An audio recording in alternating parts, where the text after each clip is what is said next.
Welcome back, everybody. Well, no one really stops to think about it until they are in a life-threatening situation, but Boston MedFlight is there when patients need emergency transportation. They care for an average of 4,600 patients a year, which turns out to 12 per day. Well, joining us tonight is the CEO, Maura Hughes. Thank you so much for coming in. It's nice to meet you, Maura. Pleasure to be here. The work that Boston MedFlight does is so critical, and people will see MedFlight, whether it's on the highway during a crash or in a news story, but they probably don't realize how it works. You also have ground transportation. You have ambulances, Boston MedFlight does, when you can't fly or when you need to be on the ground.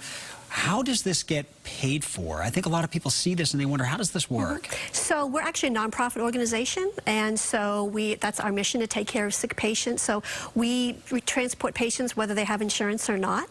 And so we bill patients insurances, and if there's a deficit, you know, it just gets written off. We give away $4 million a year in free and unreimbursed care. So I think a lot of viewers might not realize you're a consortium of hospitals and healthcare facilities that want to make sure that these patients get to the care they need. That's right. So we were started by a consortium of Boston hospitals in 1985, and we added Leahy a couple years ago. So now there's 7 academic medical centers that actually support Boston MedFlight's mission. So they really expect us to be a extension of their care. So when we come to the side of the road or when we come to the community hospital, we're really bringing that tertiary level care to the patient. And you say that no matter whether a patient can pay or not, you're going to transport them. That's right. From the scene of an accident, or if it's from getting them just from one hospital to a hospital that has better care. So are there financial struggles for Boston MedFlight where you just aren't getting reimbursed at times? So as every other healthcare organization, you know, we struggle with the reimbursement. So about 75% of our budget comes from billing insurances, but 25% of our budget comes from charitable contributions and the subsidy from our consortium hospitals. Wow. So, you know, we see MedFlights coming and going, and you can only imagine what's going on in there. You must have incredible stories of patients whose lives have been saved because you were right there. So, you know, again, we're transporting 12 patients every 24 hours, and everybody has, you know, a story. But I'll share one with you. Last week, I was talking with a mother of a pediatric patient, and she said, Maura, I was in a community hospital with my 15-month-old son. He was in severe respiratory distress, and it was very obvious that that community hospital was not going to be able to take care of my son. And she said, I was so scared. Boston MedFlight comes in. They're calm. They calmed everybody in the room down. They were so competent. She said, right then, I knew that my son was in good hands. We took him to an academic medical center in Boston, and 5 years later, he's a healthy 6-year-old playing, you know, ice hockey with his friends. Much like an emergency room, on that helicopter, in that ambulance, you're often seeing the worst case scenario, which is why there's a MedFlight needed. Who is on board the flight, and what are they doing during the course of that flight? So on our aircraft, obviously, we have a very, very well-seasoned pilot. So all of our pilots are ATP rated. That's basically the highest rating you can have when you're an aviator. And we have a critical care nurse and a critical care paramedic who are taking care of you.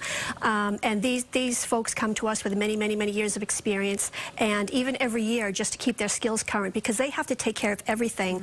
They do a lot of continuing education at our consortium hospitals. And for our critical care ground ambulances, we have EMTs who are, you know, the pilots on the ground for us. Right. And I suppose, like all ambulance crews, you're going to be dealing with anything from a hideous car crash to a respiratory problem, a heart attack. What kind of equipment? I mean, the extent of equipment you must have on board must be remarkable. So all of our vehicles are basically mobile ICUs. Anything that you would find in a hospital ICU or ED, we have on board our aircraft and all of our vehicles, and they're ready, you know, to basically deal with everything, because they have to deal with everything. Because Leah mentioned sometimes you can't fly, right? Because of weather or whatnot. Weather, so you correct. have ground transportation. So we do have critical care ground. So we started out as helicopter only. And in the early 1999, we actually started doing critical care ground because helicopters can't fly in certain weather.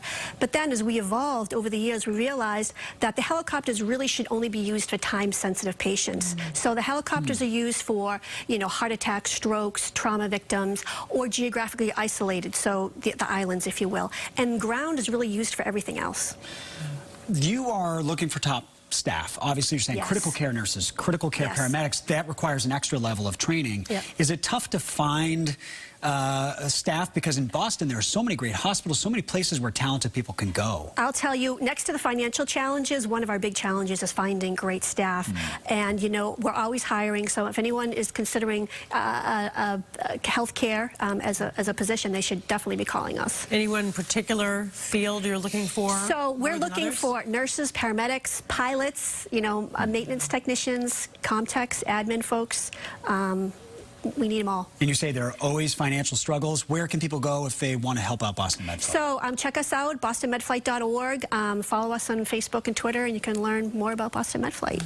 You would certainly want Boston MedFlight to be there when you need it, Absolutely. right? Or one of your family We, in our work, members. we see it over and over All again, the the time. work that Boston MedFlight does. CEO Maura Hughes, thank you so much for joining us. Thank We you. appreciate it. Thank you.